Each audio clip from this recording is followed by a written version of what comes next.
Yeah, see my friends from Northeast Tennessee. Feels like we haven't been together in forever. So it's at least good to see your faces. I'm looking forward to sharing this training with you again.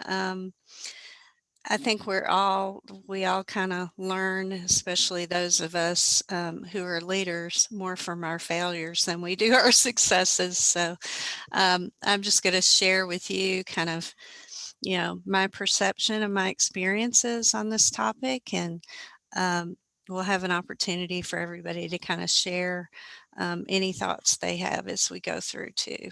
I'm going to go ahead and share my screen and get my presentation up. Oh, Jillian, if you could um, make me a co-host, I can Try now. share. Okay, there it is.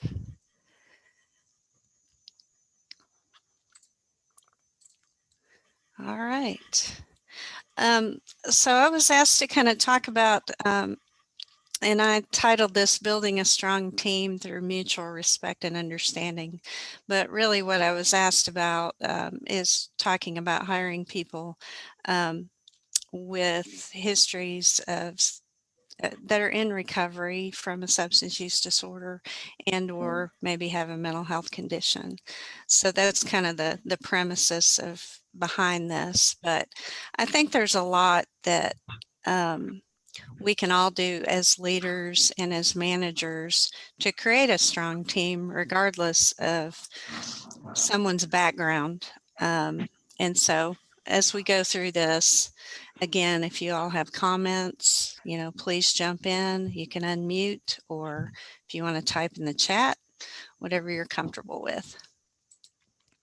So, the objectives are going to be to understand the concept of diverse experiences and building a collaborative team, um, understand the broad concept of recovery, learn tips on hiring for success, tricks for gauging talent and passion, learn how to create an environment that encourages both self-care and balance, understand options when someone returns to use, and then learn how to celebrate shared success. So we're going to start with building diversity in the team. And I know all of us are hearing a lot about diversity right now, right? But we're hearing about it more from a racial standpoint. But when I think about diversity as more than just skin color. Um, there's diversity in experiences, there's diversity in um, backgrounds that everyone brings to the table. And so, of course, the more different experiences and diverse backgrounds you can bring to the table and to make part of your team, the richer your team gets and the more creative they're going to get. But let's kind of start with the real boring stuff, get that out of the way.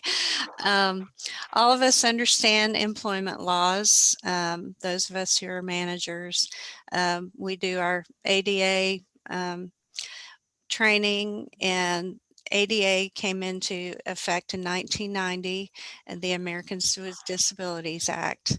And as you all know, that people with a DSM-5 diagnosis um, fall under ADA. If so, that can be either mental health or substance abuse services, or substance abuse disorders. So you are required to, make accommodations as needed in order to support their employment and not discriminate against them.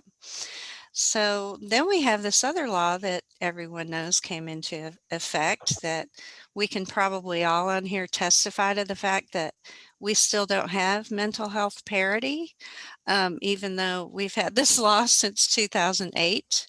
But the Mental Health Parity and Equity Act really tried to level the playing field for those who have mental health and substance use disorders, to be treated equitably, um, in terms of access to services and care at the same level that we see with other health type services.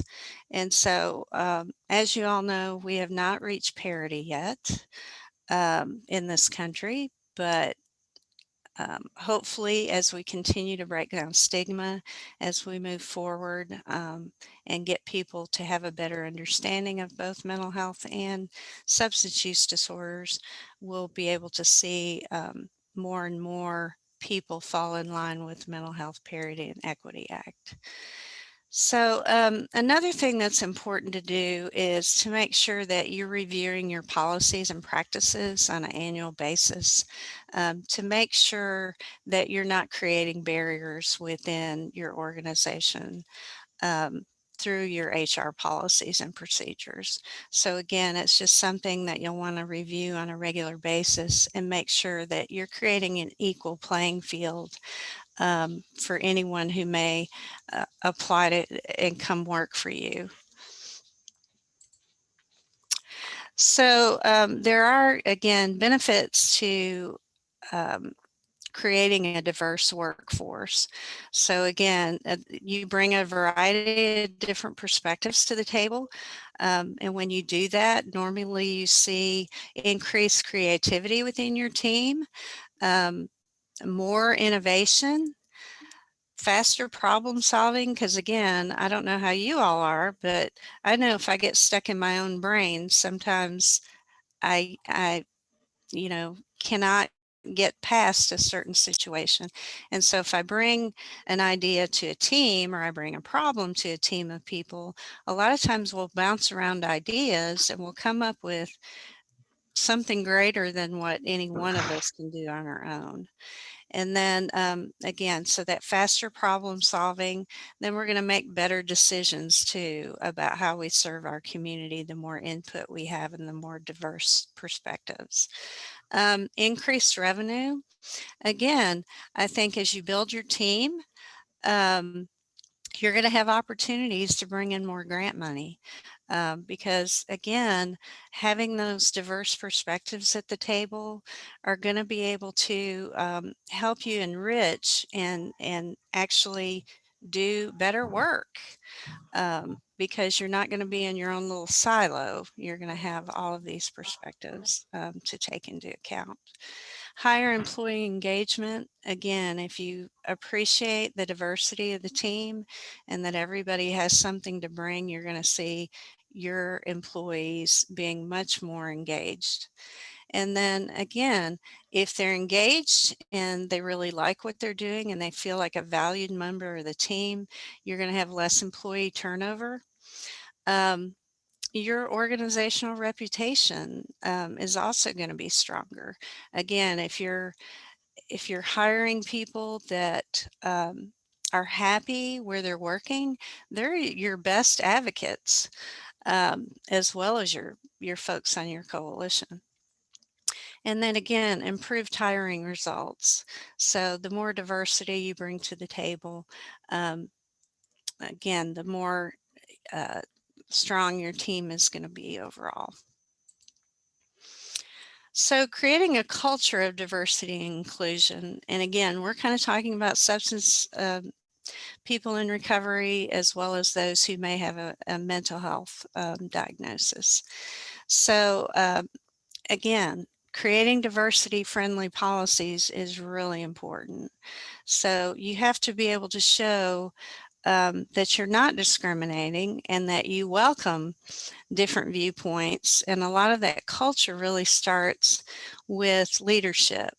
So whether that be, the executive director of the coalition, your board, if you're your own nonprofit, or your actual coalition, if your coalition values those things, then people are going to be drawn to want to come to work for you as well. So reassess your employee benefits. Again, this is really important. And some of you may or may not be able to offer benefits to your employees. If you do offer employee benefits, you want to make sure, again, that individuals have access to benefits, especially for substance use disorders and mental health counseling, so that those employees have equal access to any services they may need related to their diagnosis. And again, it's just kind of like if I have diabetes, right? I expect to be able to go to the doctor and get those, if I have a problem with my diabetes, get that managed and under control. So it's the same thing. We need to be walking the walk, right? Um, we need to provide diversity training um, to our staff on an annual basis and make sure everyone appreciates and understands diversity, and how important it is in the workplace and how we can better serve our communities by having those diverse perspectives. And then establish diverse mentorships. Again, have opportunities for your team members to be mentored by others who may have diverse perspectives than they do. Again, because the more you get to know someone, um, you kind of tear down some of those biases and perceptions that you may have had. And then you always want to measure your results. Again, as your team builds and you move forward, you want to make sure that you're moving forward as a team and that you're able to measure your success over time. And of course, all of us that do this community work, we're constantly having to do reporting. So this is nothing new. But you also may have internal measures that you want to do. You may do annual just anonymous surveys with your staff to see how you all are working well together. What are some things you can work on, some things that you can do to continue to build um, a good culture within your organization. So when we talk about recovery, I just want to throw out here and get everybody's perspective on what recovery means to you, because it can mean a lot of things to a lot of different people. And so, does anyone want to unmute and share what recovery means to them?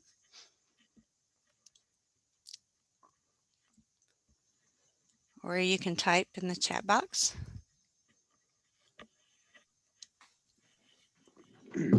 I'll go, Karen. Thank you, So Jason. you're welcome. Just a change in life. Going from the old things. From the old playgrounds and playmates to the new. Um, Trying to get ourselves away from the behaviors and the ways of thinking that we used before, that I used before, to get into some new ways. And it's not just a matter of not using substance. It's a matter of changing the way I think, the way I feel, and the way I live. Um, the substance is a very, very small part of it. I had a Jason problem which required an alcohol and drug solution. So just a new way of life and finding a new solution in how to live that life in the most serene and peaceful way possible. I don't look at it as, lack of adversity so much as being able to have the tools to overcome those adversities. How's that? That is fabulous. Thank you, Jason. You're welcome. Anybody else want to share anything?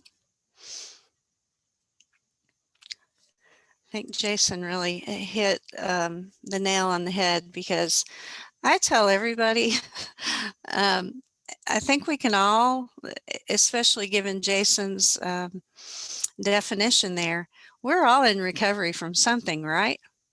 We all have struggles. We all have things that we need to work on and that we continue to have to work on. And so I really look at this concept very broadly.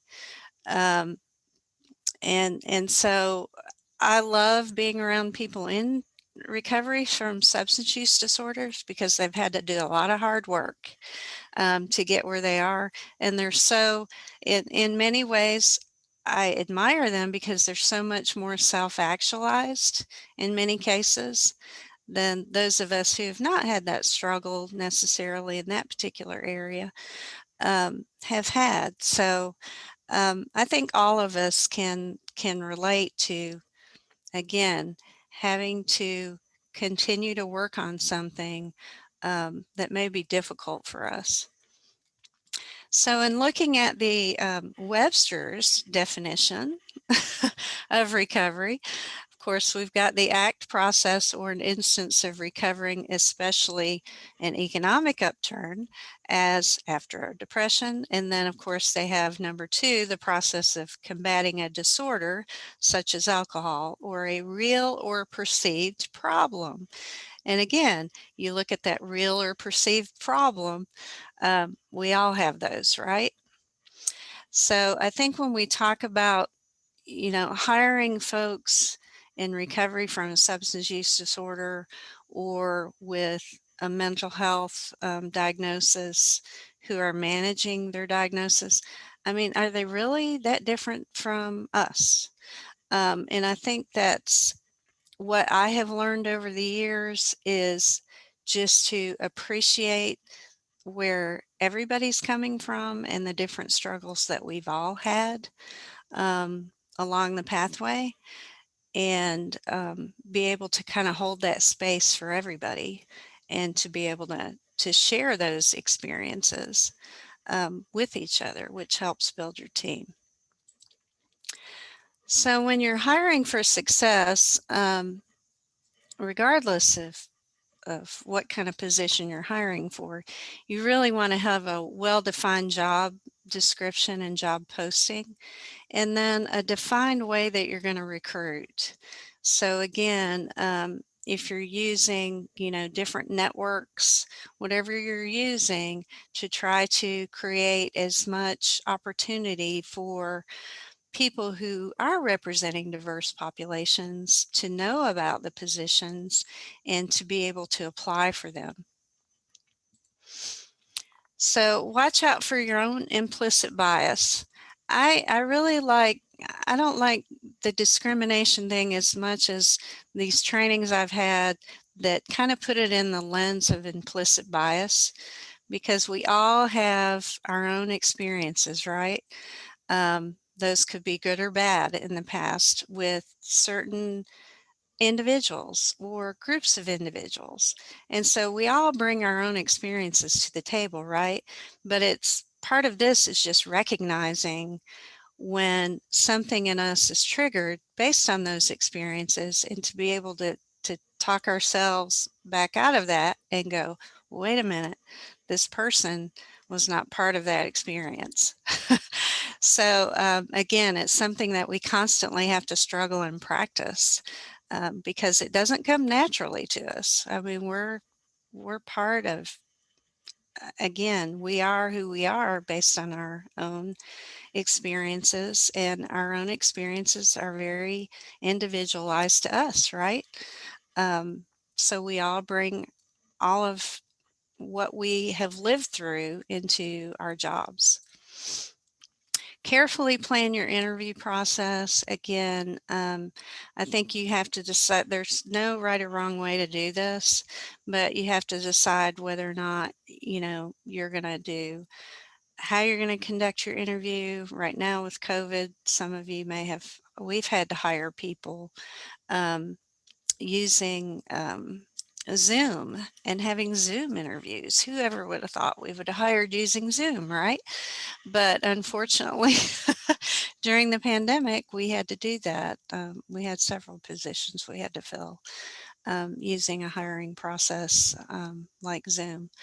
So again, another thing we've learned though, because of COVID, is that we've been able to um, get our message out, and we've had people from New York, we've had people from out of state actually applying for our positions.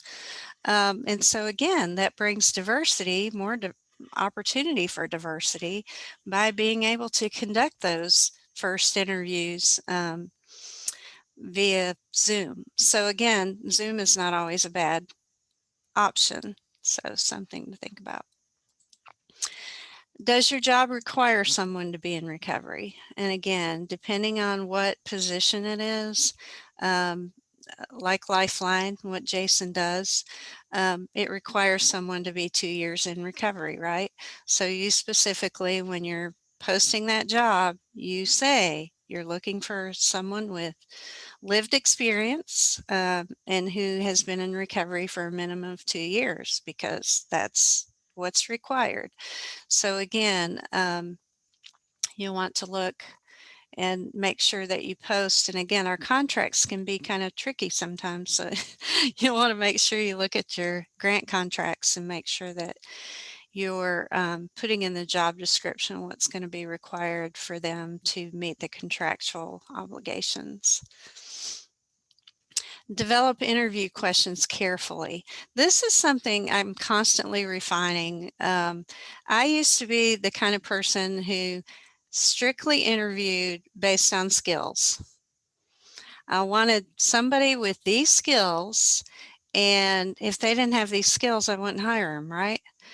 Um, what I've learned over the years, almost 11 years I've been here, is that when you're in this kind of work, not only do you need skills, but you also need to find people that truly have a commitment and a passion towards this topic.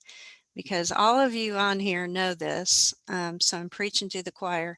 This is a very difficult topic to have to deal with day in and day out. And so if you don't get people who are truly passionate about this particular topic and this line of work, they're not going to do that well. They're going to burn out and they're probably not going to stay with you. So again, you want to develop interview questions that kind of draws out their passion for the topic. I always make sure that they understand, um, again, not only, I mean, we just come out and ask them, what about this position? And just a question like this, what about this position really attracted you to apply? And a lot of just using those open-ended questions and just letting them talk about what it was. Sometimes you get people say, well, I'm just looking to move back to Tennessee because I love Tennessee and I miss being there. Well, great, but that means you'd probably take any job, right? Just to get back here.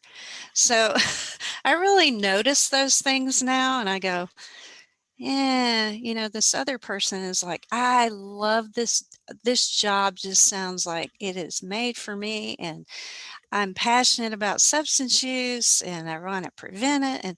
And, so you can just pick up on that sometimes by just how you ask questions.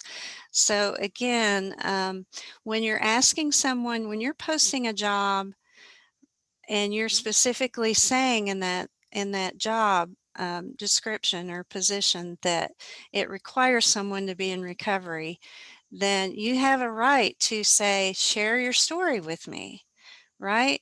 Tell me about your journey um, in recovery and what happened, because part of those jobs is being able to articulate that experience and background, right? When you're out in the community. So again, that's something an applicant needs to share with you. And so that also you can get a feel for whether or not they're going to be comfortable sharing it out in the community, because part of their role is going to be sharing their lived experience. If it's a job, again, that requires them to be in recovery. If it's not, and it's not relevant, again, it's not something you have to ask, but they may actually share that with you when you ask the question about why they're passionate about this topic, right? They might share with you that they're in recovery. So again, I think you can create an environment with your interview to put people at ease, to be able to share openly with you and how you ask questions and how you make them feel. And then team interviewing. We do this a lot here. And of course, depending on the size of your organization, you may not have a lot of people on your team, but we think it's really important that we do team interviews because we're small and you guys are all small too. And so we all work very closely together, right? Plus, when you have a diverse team and you're doing diverse interviewing, I may pick up on something someone said in an interview and the other people did not, or vice versa. And so sometimes someone will say, well, this really bothered me about what they said, or I really like this that they bring to the table. And I may have gone, oh, I hadn't even thought about that, right? So we do team interviewing here. And again, if you don't do that, it's something I would strongly suggest. And again, it's still up to the executive director or whoever it is that's going to be the manager to have that final say so about who gets hired. But I really think having everyone to give you their perception and their perspective on the candidates, I think is very helpful so that you're not in your own little mind and own silo. And then follow all your organizational protocol for hiring. Again, this is just good standard practice to make sure that you're doing everything in the same way every time that you do it, so that you don't get accused of discriminating against any candidates, or someone come back to you and say, well, they never posted this job, they just put somebody in it. And again, so it just kind of keeps you from getting into any kind of potential legal situations. Okay, so now we're going to get into one of my favorite topics, which I hope is one of you all's too, especially this last year or so with COVID. I think self-care has become even more important for all of us, and I think we've all realized how important self-care is. So I'm just going to throw out and ask you all what you do for self-care, or what that means to you. Anybody can unmute and share. I'll share. Thanks, Chrissy. Yeah, I normally take hikes or I meditate. I sit outside a lot, so that helps. Great. Anybody else want to share something that they do?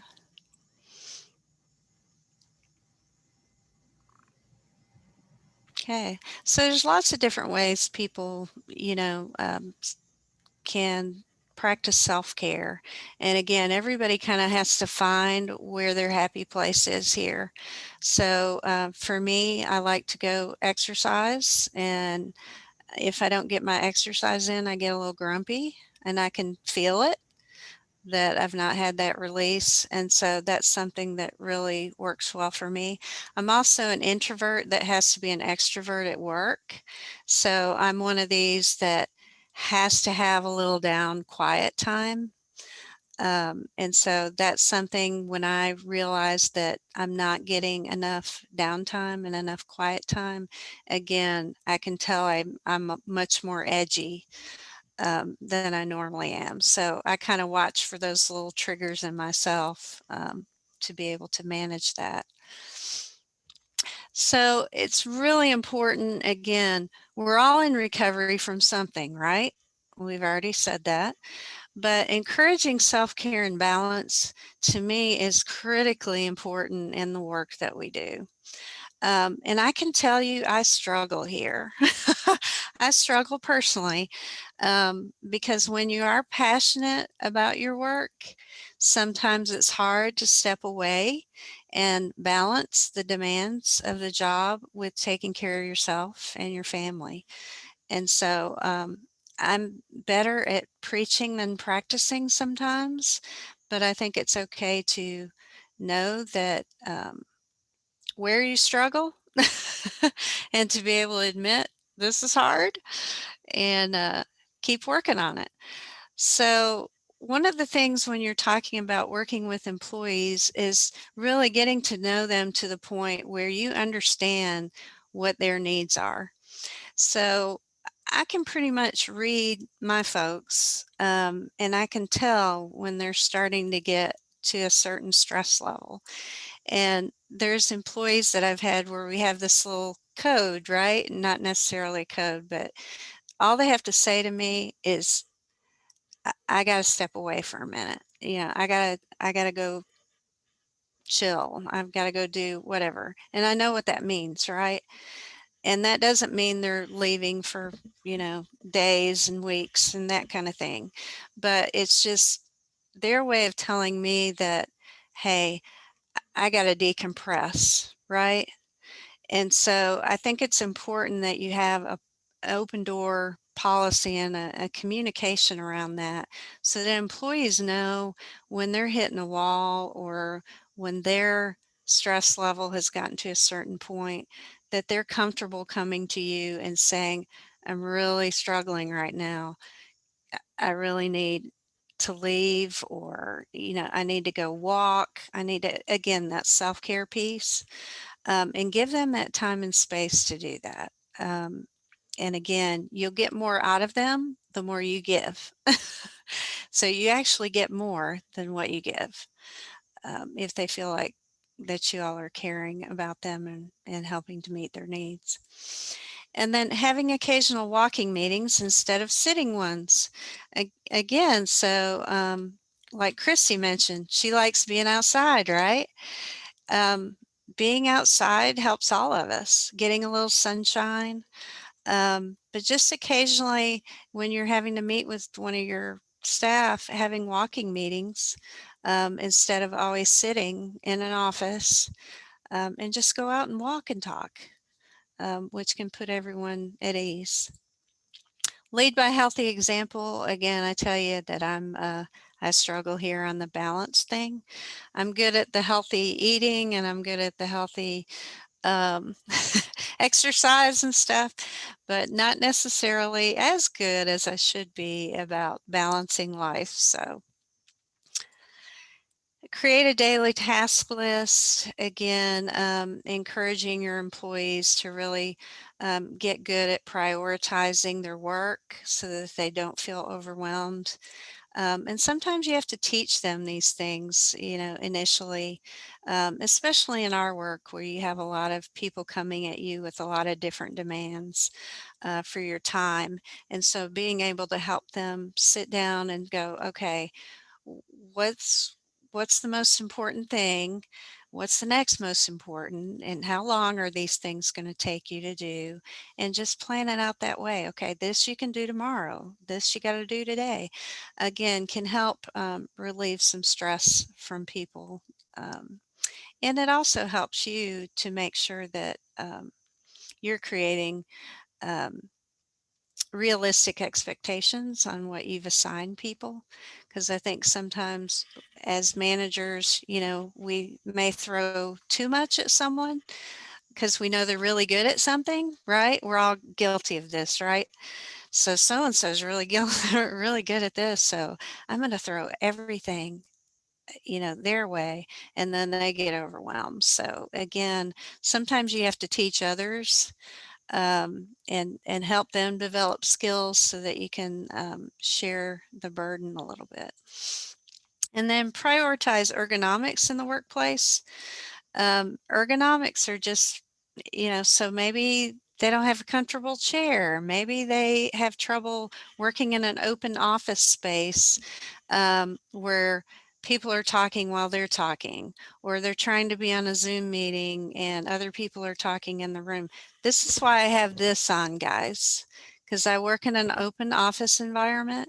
So this headset has saved my life during COVID, because people know when they come around the corner and they want to talk, if I've got this on, I'm on a meeting, so don't bother me.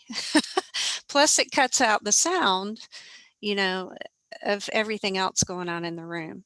So again, sometimes just making a little tweak in somebody's workspace or with their equipment can make a huge difference in their productivity. So some other things you can do, if you all do meals together, again, kind of provide healthier meals. And we're bad too. I mean, we have our occasional bring in the donuts in the morning, right? And it's okay to do that. But you want to try to eat as healthy as you can, because we know what we put in our bodies helps us. The fuel that we put in our bodies can also have a reflection on our highs and lows in the day. And if we have a bunch of sugar, we're going to hit a sugar high and then we're going to bottom out. We may fall asleep at 2 in the afternoon because our sugar high is gone. Anyway, so just providing healthier meals can help everyone. And then motivate employees to use their benefits. Again, whether or not you have these benefits is going to be dependent. We have access to an employee assistance program. We also have, access to mental health benefits. And so again, if you've got an employee that you think is really struggling, remind them of the benefits that they have and really encourage them to access these benefits. Offer courses to them on managing stress and managing their time.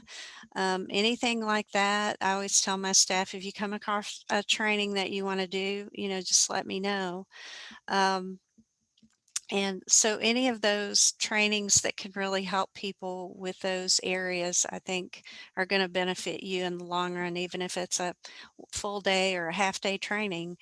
They're going to come back and be able to be much more productive if they learn different techniques on how to manage their stress or their time. And then offering flexible hours. I think we've learned a lot through COVID about this too, right? Especially those of us who may have kids that's still at home, and they were doing school at home, and we're trying to manage family life and responsibilities, help our kids with school, and also keep our jobs going, right? Which meant sometimes we might do things at 9 or 10 at night when the kids are in bed for work, because we couldn't get it done during the day when they were underfoot, right? So being able to offer, that flexibility with your staff and creating those flexible schedules, I think is something we're going to see a lot more of going forward. And I think learning to be okay with that as a manager and being able to trust that the work is going to get done, even though it may get done not Monday through Friday, 8 to 4, or whatever your hours are. And again, this also allows people, like I said, some of that self-care time. So if they, need to go to a counseling session during the day, and they're willing to do some work on Saturday to make up that time, again, they're going to be much better employees if you can be flexible with them and work with them when things come up in life that they need to handle. Acknowledge employees and their accomplishments. Again, a lot of times as nonprofit people, we don't necessarily have a lot of perks we can give people, right? Because we don't have huge budgets. But just those, words of encouragement and praise and acknowledgement for a job well done goes a long way. And just doing that on a regular basis and not just during annual reviews is extremely important. And then I'll kind of tie up self-care with ask yourself what you need to do every day and make sure you get it. And again, easier said than done sometimes, right? But I think it's important that if we as managers don't take care of ourselves, it's really hard for us to take care of our team and to be mentally in a place where we can take care of our team. So understanding options, I'm going to get into here when someone returns to use. As I can tell you, I've probably experienced every possible, well, probably not every possible scenario, but I've experienced quite a bit since I've hired people in recovery from substance use disorders. So some of the options that you have are, of course, you've got to follow whatever policies that you have in place. And treat those employees just like you would any other employee. We are all, as contractors of the state, required to have drug-free workplace policies, right? So you need to make sure those policies are up to date and that when anything does happen, that you follow your drug-free workplace policy. And again, those can be different depending on, the extent of your drug-free workplace program. So you can have, just basic, all we do is pre-employment, drug testing, and then we don't do anything else. Or we do, you know, if you have an injury, then of course you're going to, anyway, it can be all over the place, as you all know. But just make sure that you follow your policies as you have them in place, and you would treat this individual just like you would anyone else. Does the position require X number of years of recovery? And again, when someone returns to use, and their job requires them to be in recovery for a certain number of years or period of time, then you're going to be out of compliance, right? With that job description. So again, that brings into play a whole different other set of issues that you have to consider there. Did the employee self-disclose? And when I share some scenarios that I've been through, I'll explain kind of the differences as I see them. And you all may have different opinions on this, and that's perfectly fine. I'm just going to share how I handled it, and you all may have handled things differently.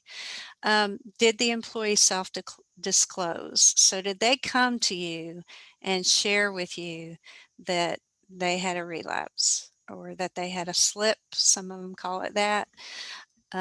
Did they come to you and tell you? Did you notice any documented changes in the ability to perform their job? Again, we have to focus really on job performance. So if we suspect someone is using, they haven't self-disclosed to us, but we suspect whether they're in recovery or whether they're just another employee, right, that may be developing a problem and had no history previously. You really have to look at whether or not you've noticed changes in their ability to perform their work, because our job is to focus on whether or not they can perform at work, right? Not to make a judgment call about what's going on in their life. So you really have to focus on their job performance. And then walking the walk. I think this is extremely important, because the first time this happened to me and I had someone who had a relapse, you're thinking about, okay, if this gets out in the community, and how's this going to impact my agency, right? That's kind of the first thing you're thinking about, and our agency's reputation. But also, in doing this work, we're out in the community really advocating that we give people second chances, right?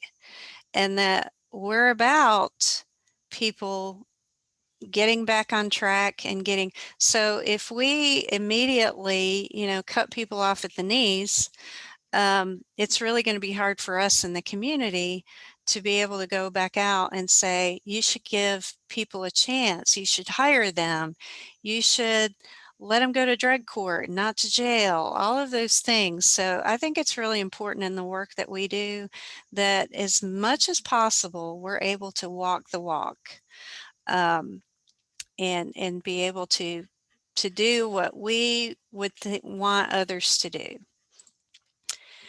So I'm just going to share with you kind of a couple personal scenarios that I've experienced here. And again, I can't say that I handled them beautifully, especially the first one, because I was like, oh my gosh, what do I do, right? But I'm just going to share really to be honest and open and with you all, that these are not easy situations to handle. And my first one was, someone in recovery on my team did have, I call it a slip. They came to me happened over the weekend. They came to me first thing on Monday morning, said, "Can I talk to you? I need to share with you something that happened this weekend." Sat down with me, totally described the whole situation, how it all happened, and we were able to have this conversation. I said, "Okay, I hear what you're saying. With your definition of recovery, tell me, do you feel like this starts your clock over again?" Right? So I let them tell me, does this mean you're going to start over today with being, not today, but um, with this being day one of your clock again, right? Your recovery clock. So they were, 2 years in recovery, for example. And so now they're day one, right? So this person said to me, "No, I relapsed. No, maybe I didn't keep using, but I feel like my time, in order to keep my integrity of my recovery, my time should start over again." So I said, "Okay, well, here's the deal here. You are in a position that requires you to be in 2 years of recovery. And based on what you told me, you don't meet that definition anymore, right?" And they agreed with me. Yes. And I said, "But here's what I'm going to do. This is a state position." And I said, "I'm going to send you to get a full drug screen," and sent them because I said it was an alcohol. They drank alcohol, right? But I said, "I need to make sure that, you can pass a drug screen." And so I sent them out for the drug screen and worked with one of our community providers um, to conduct that drug screen for us, um, and was able to get that drug screen back. And that person screened, um, they were negative. I don't say clean and dirty because that's stigmatic language. So, but their test was negative, which was great. So then I contacted the state because this was a state position, the person over that program, and I had a conversation with two people at the state. We had a call about it, and I said, "I really believe this person can do this job and do it effectively." They came to me, I gave them the whole scenario. "I would like to try to keep this person in the position, but I also understand state, you have these requirements, right? Um, but here's what I'm going to do. I'm going to create a contract with this person." So we created a recovery contract that they signed, and that they understood that if they had a slip again, or if they, failed to perform their job, that they could be terminated from that position. So it was like a recovery wellness plan, but it also had some definite, very specific items in there that were required of this person um, in order to you know keep that job. And so the state was satisfied with that. And so this was a case where we were able to keep that person in the position, um, continue to work with them. And again, they ended up leaving, but they ended up leaving for another reason. It wasn't because they relapsed. And so I took a lot of heat, I'll tell you right now, because some people in the recovery community found out that this person had a slip, right? So they started blasting MDC, saying it was really interesting to see how much less forgiving the recovery community was versus me. And I'm not in recovery from a substance use disorder, right? And so I was really taken aback a little bit. And then, I had people explain to me how tight-knit the recovery community is and how each of them hold each other accountable. And so when one falls, they all feel wounded by what happened. And so it was probably just an emotional, kind of backlash of, you should be punishing them because we're upset because they were part of our tribe and they let us down kind of mentality. But I was able to have conversations with those folks. They took down some of their nasty posts on social media about us as a result. But again, I was prepared. If the media came to me, I knew what I was going to say. I knew how I was going to frame it. So again, I think it's important that you you know how you would respond in those situations before they happen, because I'll be honest with you, I was caught and had no idea what to do the first time it happened to me. And so that's why I was happy to do this training for you guys too, because hopefully you'll never have to deal with this, but it's always best to think ahead of time. So then I had another experience actually during COVID where I had another person relapse. Brought the person in, talked to we weren't sure whether they relapsed or not at that point, but we suspected based on some behaviors. So we brought the person in, we talked to them about behaviors we've noticed, and actually gave the person an opportunity to self-disclose, right? So we tried to create a real comfortable environment. As if we're coming to them because we're concerned, and we were concerned about them.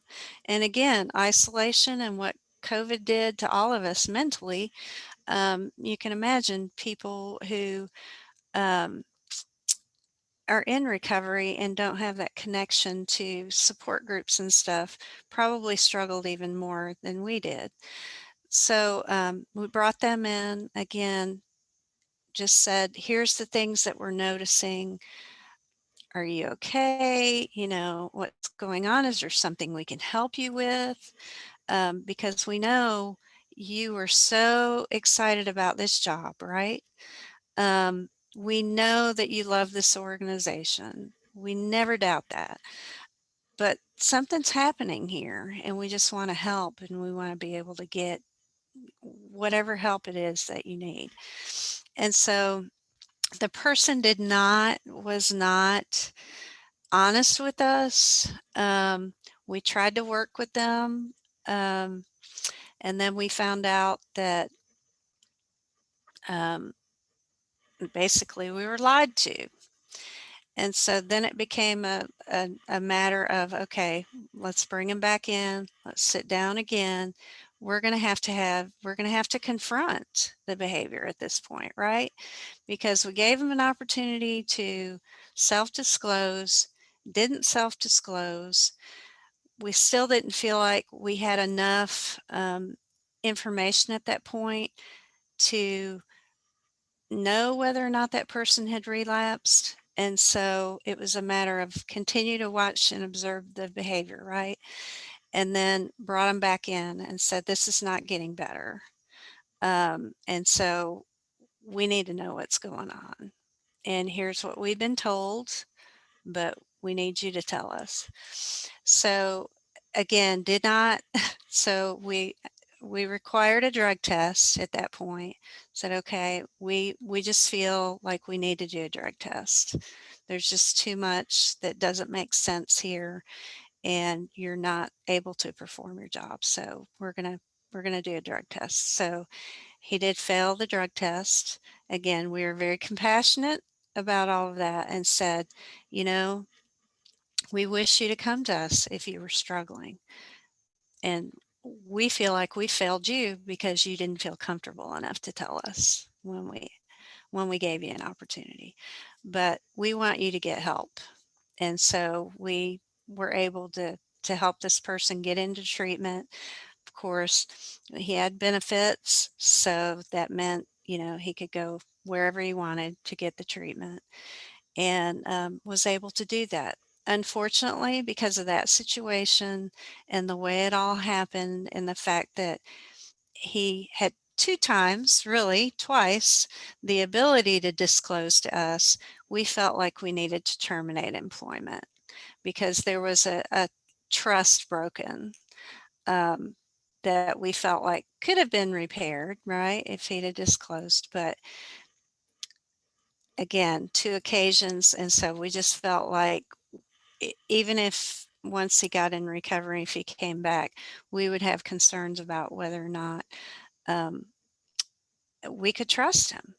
And so again, those are two very different scenarios, but it can happen either way. And again, you all have to decide as managers, how you're going to handle those situations. And again, this was another position that required someone to be in recovery. If this person had disclosed to me and we could have gotten them back on track, and it was a slip and not this was pretty much a full-blown relapse where they had to go back into detox and treatment. I might have gone to the state again and said, would you let me try? And will you let me do another recovery wellness plan with this person and see if we can't, you know, um, bring him back and get him reintegrated. But unfortunately, because of the trust issue, we just felt like I wasn't willing personally as a manager to kind of take that risk at that point. And again, if any of you have any experiences, you're welcome to unmute and share anything that you may have had with the group. But I can tell you overall, my experience, and I can tell you now about half of my staff is in recovery. And when I first started, I had no people in recovery.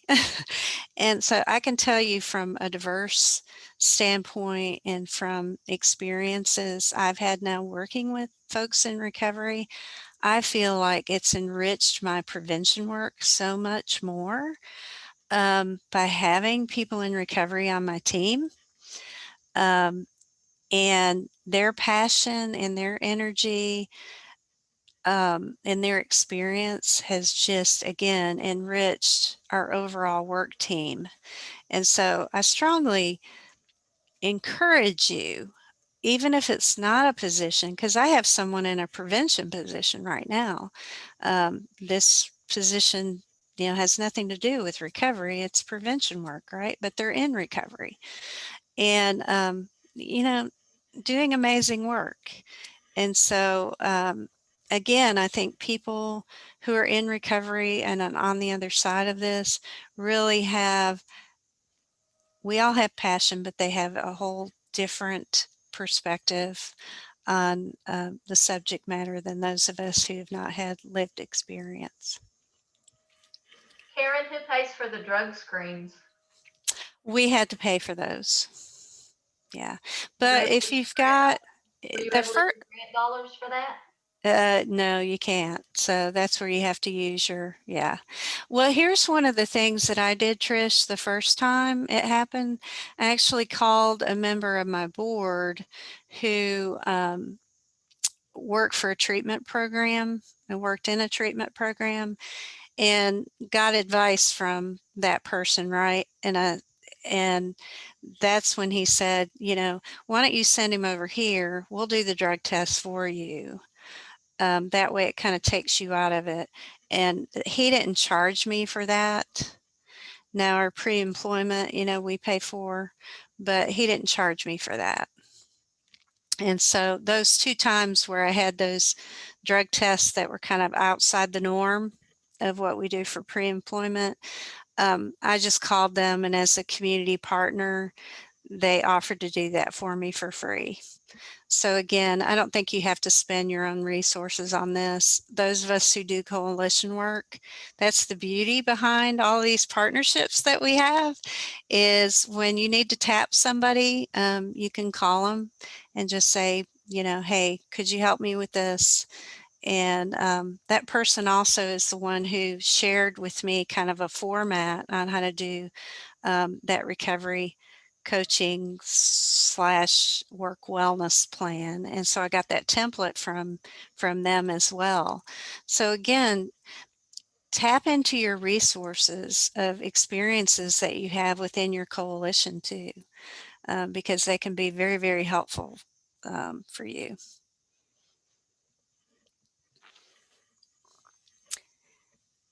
Anybody else have any experiences they want to share?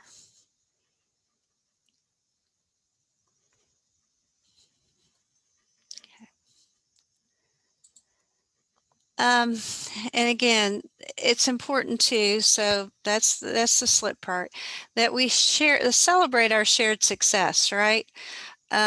So again, we talked about how a lot of times we can't pay people what they're worth. We wish we could, right? We all wish we could have this manna from heaven that comes down and we could reward people financially, but a lot of times we can't. So verbal praise, we mentioned again, written praise is always helpful too, especially during COVID when you may not be with everyone. Sending a nice email every once in a while saying thank you for this awesome work that you did, it goes a long way. Then hold a party or event. Again, just sometimes we do little team building fun things together to just celebrate what we've done. And then give employees a bonus or pay increase. Sometimes we might have opportunities to, I don't know if you all took out any PPP loans, payment protection plan. I mean, we did it just to make sure in case we lost some of our revenue, you know, that we were able to keep all our staff in place. And so, you know, you got forgiveness if you didn't end up having to lay anyone off during that loan forgiveness part. So, you know, this year there could be, you know, some opportunities to use some of your PPP loan money for bonuses for folks. So again, something to think about. So the benefits of shared success is to learn and to adapt. So again, what's working well and why. So if you've got a diverse group of people, you're going to have diverse perspectives there. Developing a success mindset is extremely beneficial. So if your team is really set up for success and they all encourage each other to be successful as well, in order to strengthen your organization, then you develop this success mindset, right?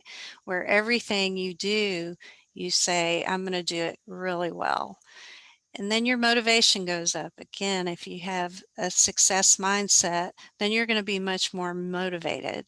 And so it becomes this cumulative effect. And we all want to feel good about what we're doing, right? We all want to know that what we're doing is making a difference. We wouldn't be in this job if we didn't want that good feeling. And then happy chemicals, we all know about this. Praise and feeling good in a team and celebrating and having a successful mindset and being motivated stimulates our dopamine receptors, right? Those things that we talk about that drugs take control of. There's lots of ways, as we all know, to get those dopamine releases by being part of a team and feeling really successful and proud of the work that we're doing. And then this is kind of what I wanted to leave you guys with, because I think we all need to know how important grace is for all of us, and it changes everything. So having grace for ourselves, making sure we have grace for others, because none of us are perfect, right? And we all have things that we struggle with. And so just understanding that there's going to be times when all of us are going to struggle with something, but if we can show grace to ourselves and we can also show grace to others, it really changes our perception about life in general and how good we feel about things. So again, it's extending that grace to others really fills your own cup too. It does me. So I'm going to end there. And if anyone has questions or comments. I'm happy to entertain those.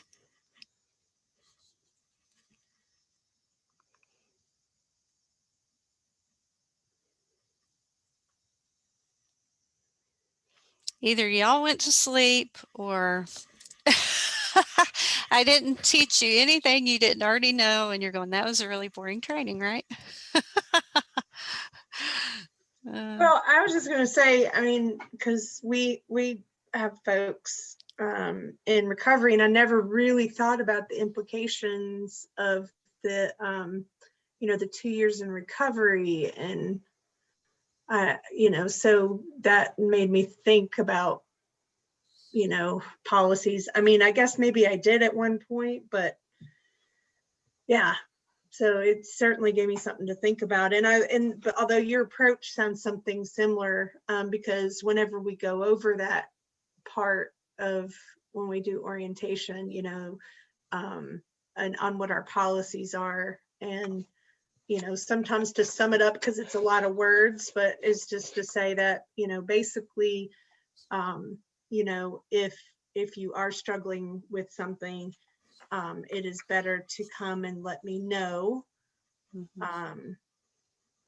versus something happening and me finding out, because it's a lot easier to not have to throw the baby out with the bathwater. We're still going to support you. We're still going to, help you, but it just makes it a lot easier. And that, and I had somebody who had requested at one point to cut back on hours because of some things that they were dealing with. And so I guess it makes you feel good that somebody feels comfortable enough to ask, and that it's a good sign that they are working on whatever it is that they are taking the time to take care of that for themselves. So Yeah. But- And you just, it's always a balancing act as a manager, and hopefully you've established good enough relationships with your folks to know that what they're telling you, you can trust, that they're not just trying to get out of work, but, they're actually taking care of something that they need to take care of. And that, yeah, and that takes time. So you have to build those relationships. But I think it's important, Jennifer, just like you mentioned, to kind of build that rapport from the beginning and establish that, you are a person that they can come to, and that you want them to come to you if they're struggling in an area, and that you want to be there to support and help them. And so a lot of that is just creating that type of culture within your organization. Right. Well, thank you. Does anybody else have anything? It's been great being with you, and I hope you got a little something out of it, but Definitely. yeah, but thank you all very much. Thank you, Karen. Thank you, Miss All Karen. right. It was good. Good to see you, Karen. You too. Maybe Y'all we'll have see you in person one day soon. I know. I hope so soon. I'm going to stop sharing. Y'all have a great rest of your meeting. Will do. Thank you. Okay. Bye-bye. Bye-bye. So in the agenda, I'll put the link in the chat again. There is an evaluation for this training. If you will print it and fill it out and send it to me, I will get your certificate to you. It's like pages 3 and 4, I think, of the agenda. So I'm going to put that in the chat now.